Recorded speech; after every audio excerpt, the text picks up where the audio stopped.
300 réis por um rato, de preferência morto. Foi assim que no início do século XX, o jovem médico Oswaldo Cruz acabou com a epidemia da peste bubônica no Rio de Janeiro. A experiência foi um sucesso, ainda que alguns aproveitadores criassem ratos em seus quintais, só para ganhar alguns trocados. Por essas ruas, vou comprando rato. Mas a sua trajetória não foi fácil. Em 1899, depois de estudar microbiologia em Paris, no Instituto Pasteur, ele volta ao Brasil decidido a combater uma série de doenças que matavam milhares de pessoas todos os anos. A situação é complicada, inclusive na economia.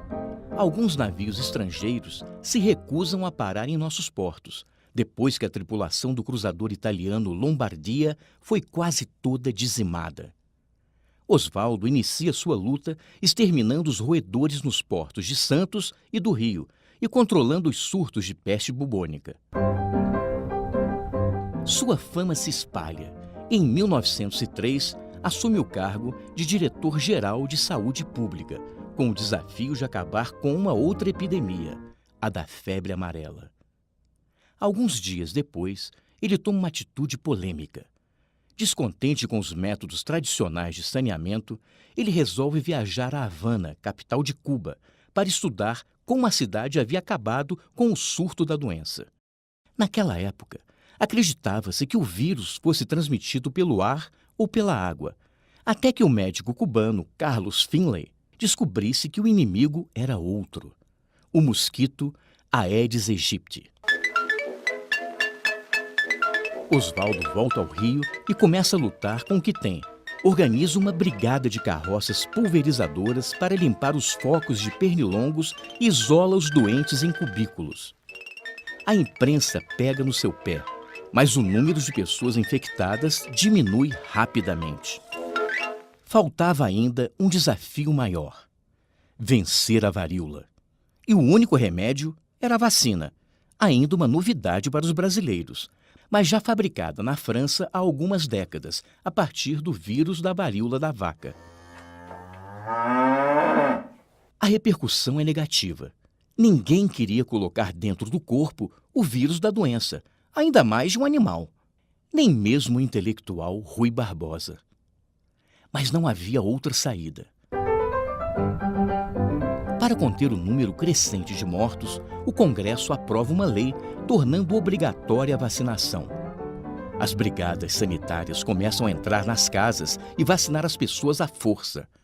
A revolta é geral. Mulheres se recusam a mostrar o braço aos vacinadores e muita gente que morava em lugares insalubres tem suas casas demolidas.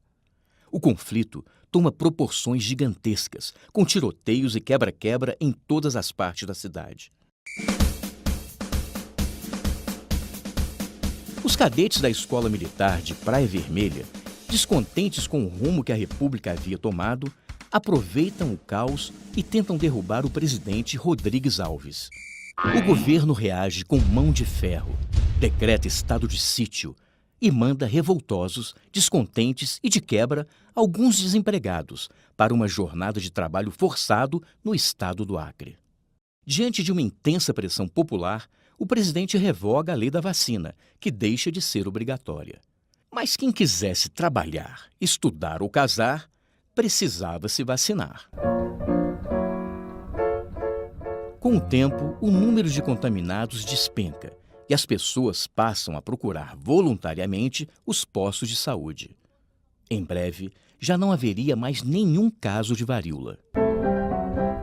Em 1907, Oswaldo Cruz recebe, na Alemanha, o prêmio mais importante de higiene e saúde pública da época, competindo com mais de 120 concorrentes do mundo inteiro. A imprensa agora o chama de gênio. E o próprio Rui Barbosa, quem diria, o saúda como herói nacional.